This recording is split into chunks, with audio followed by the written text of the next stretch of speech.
Hello friends and welcome back. This is Bagel Egg and Let's Dig It. If you saw my previous video, I said that I would make this cheesy hash browns. The only thing I'm not going to do is the topping, but it looks like it's sort of like a dump and go kind of meal.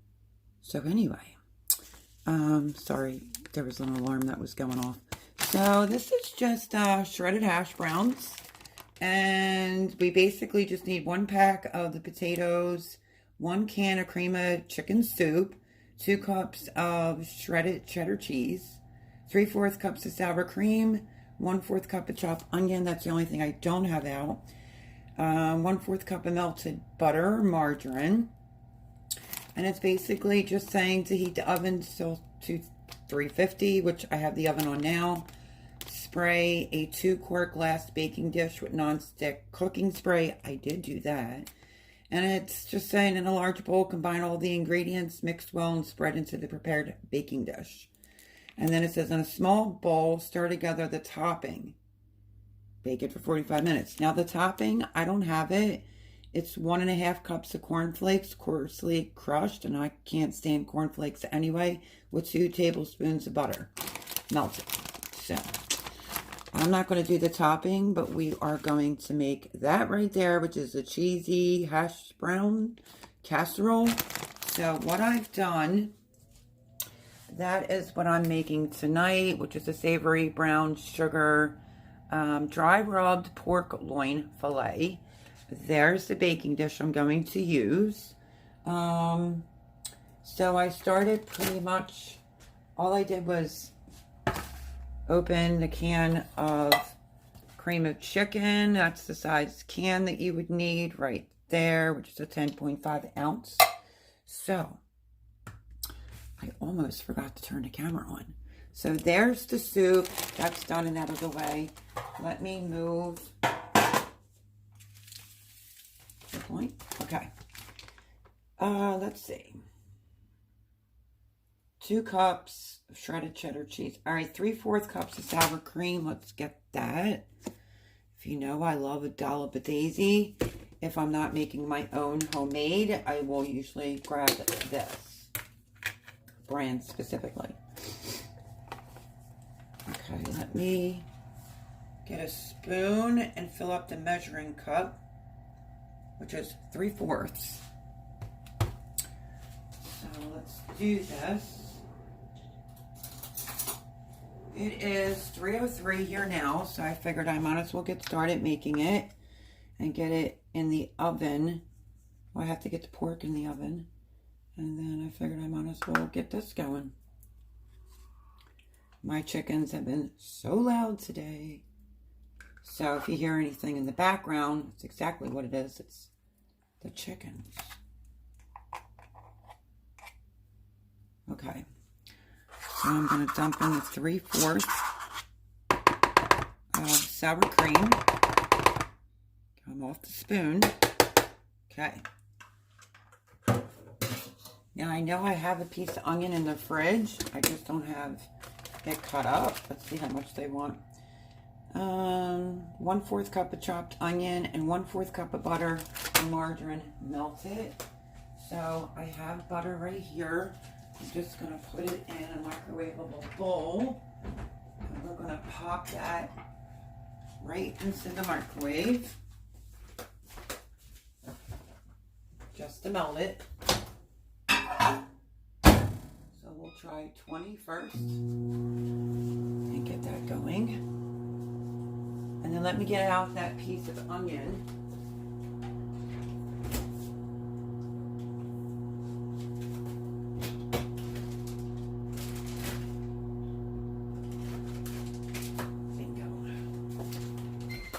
I knew I had a piece of onion, so we need 1/4 cup.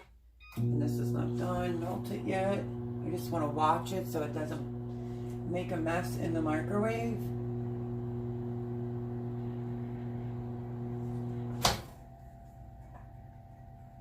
Okay.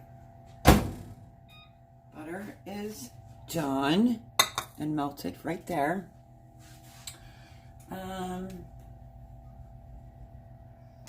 So, where was I?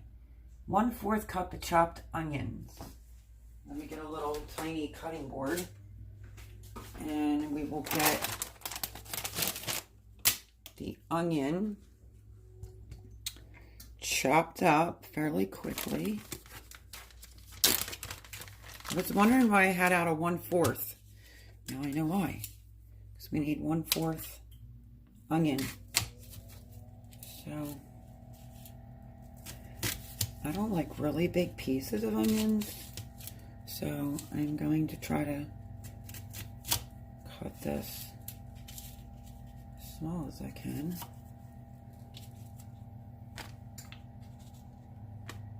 And we'll see if I get 1/4.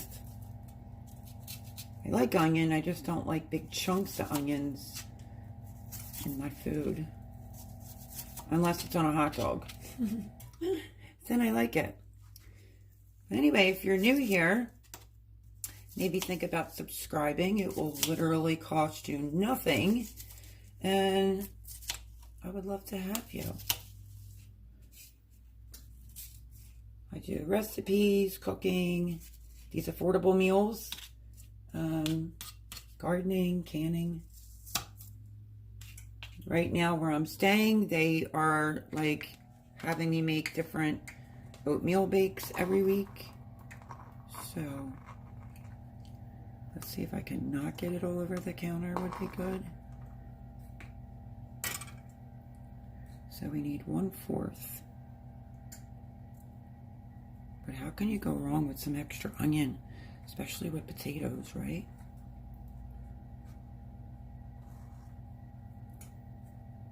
So I've never had this before. Just like that stove, the affordable meal that I did for the stovetop, Jean and Thomas had it before. I did leave what I thought about it in the description down below.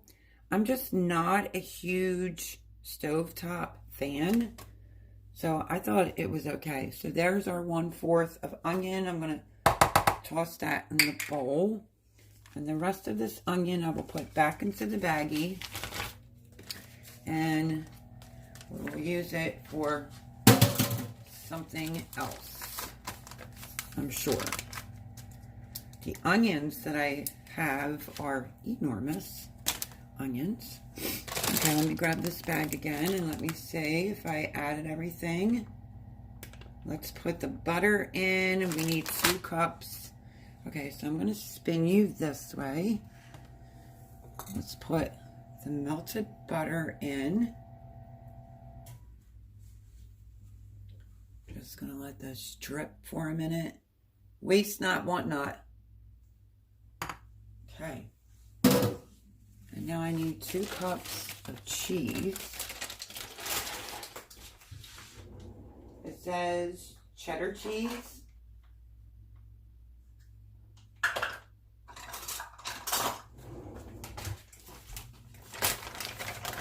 Let's hope I have 2 cups of cheese in here.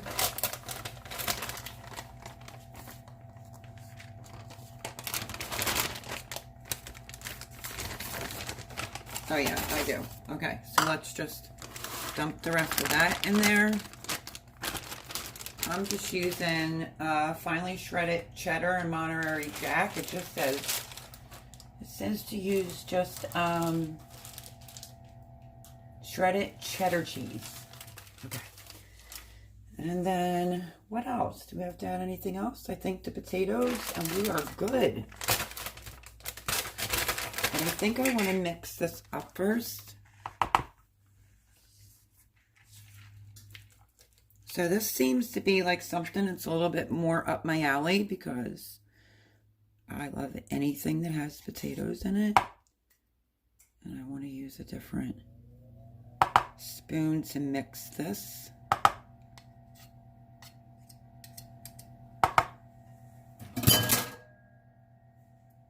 And did I tell you I did spray the pan with Pam? So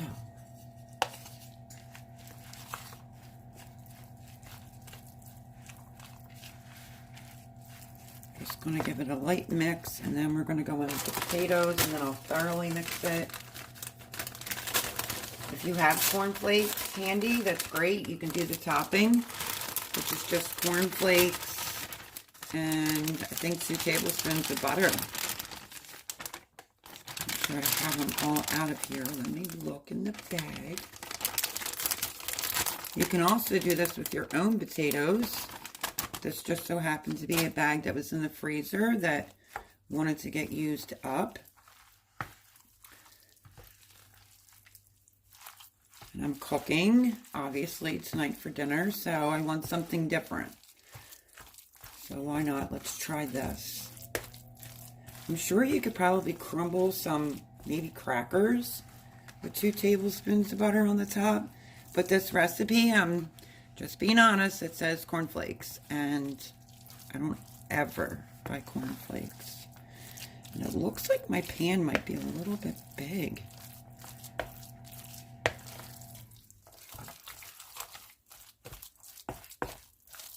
Interesting ingredients. Cream of chicken soup. So I'm pretty much just going to put this in the casserole pan and put it in the oven, 350, which that's preheated. I will tell you for how long again. And then I will show you what it looks like when it comes out. That's the topping. So the topping ingredients is 1.5 cups of cornflakes, coarsely crushed, and 2 tablespoons of butter or margarine. It's saying tips and substitutions, an 11 by 7 rectangular and 8-inch square baking dish can be used. Well, good to know. This is going to bake for 45 minutes until hash browns are tender. So it says in a small bowl, stir together topping ingredients, spread evenly. It says in a small bowl, stir together the topping ingredients, spread topping even. Oh, sorry. Okay, that's for the topping. I almost panicked for a second there. Okay, so in a large bowl, combine all ingredients, mix well, spread into a prepared baking dish. All right, so this is what it looks like, and I think I have it all mixed in pretty good. And now, let me turn you this way for a second. I gotta raise you up so you can see me dumping it into the pan.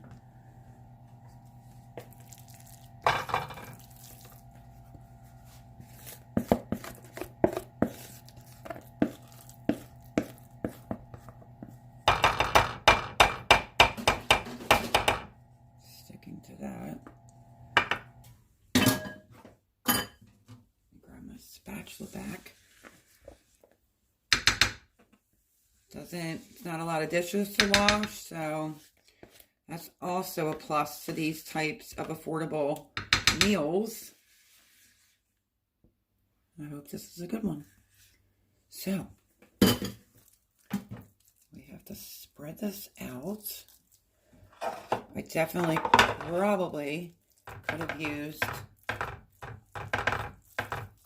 smaller pan, maybe. I don't know. It's my first time making this, my friends. So, we are doing it together.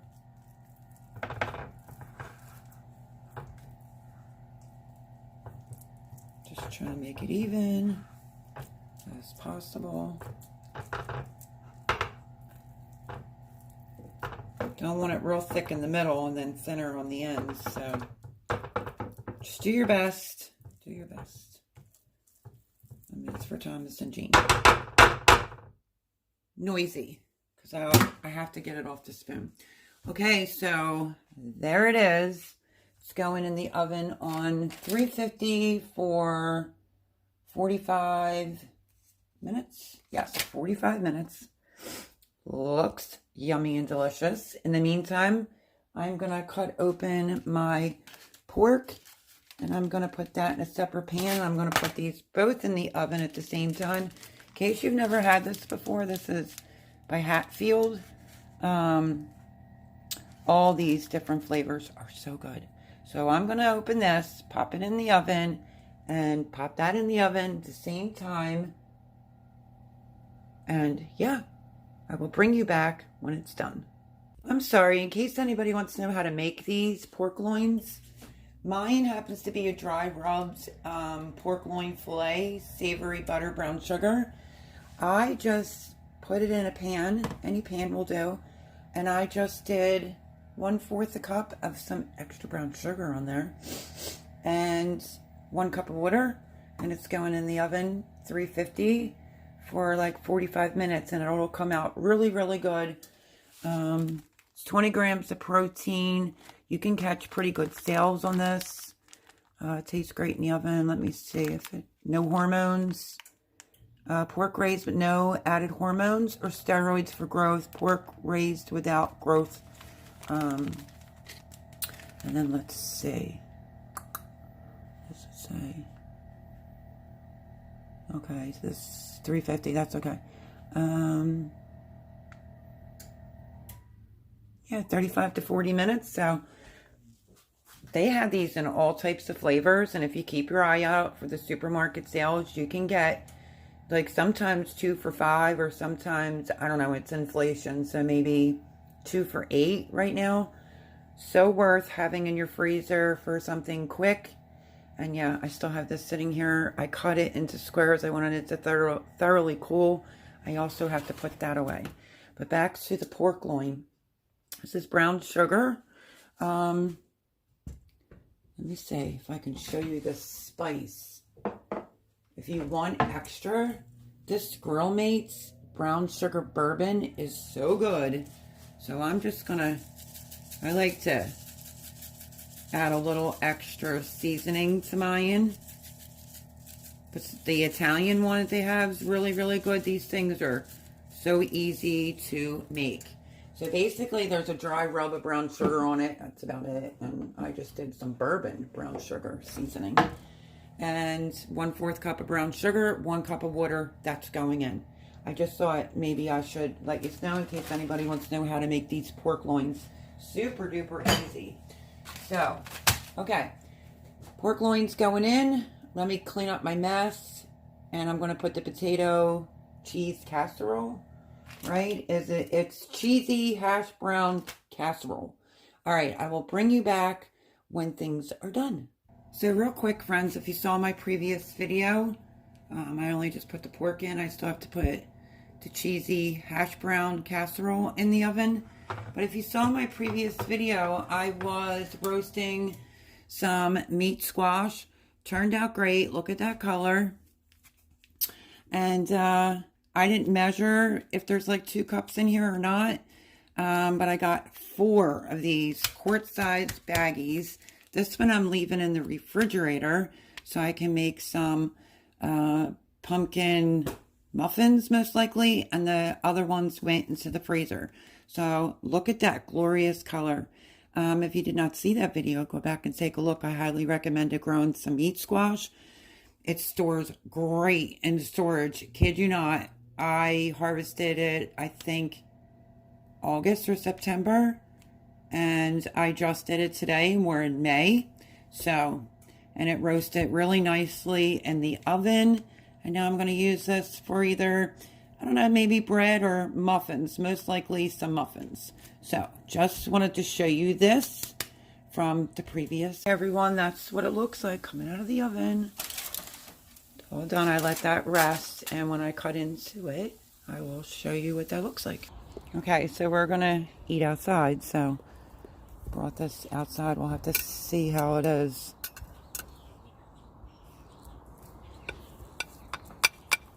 Thomas, your plate.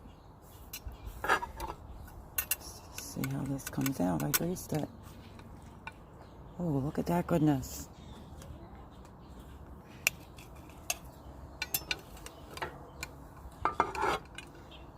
Oh. I messed up your piece, Jean. All right, we're going to have... Why are you cheating me? We're going to have Thomas or Jean try it. Thomas can try it. And tell us how it is. Red beets are on the stove. I forgot to bring them out.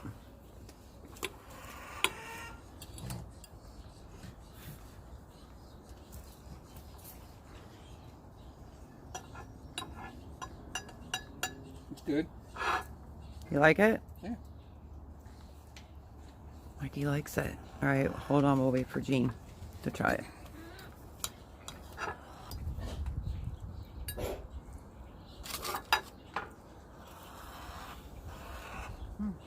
Very good. Is it good? Mm-hmm. Okay, everyone, I'll leave the recipe down below in the description. And I'm going to cut myself a piece, but that's what it looks like. And sorry about the noisy chickens. So, all right, everyone. I'll catch you on the next video. Bye, friends.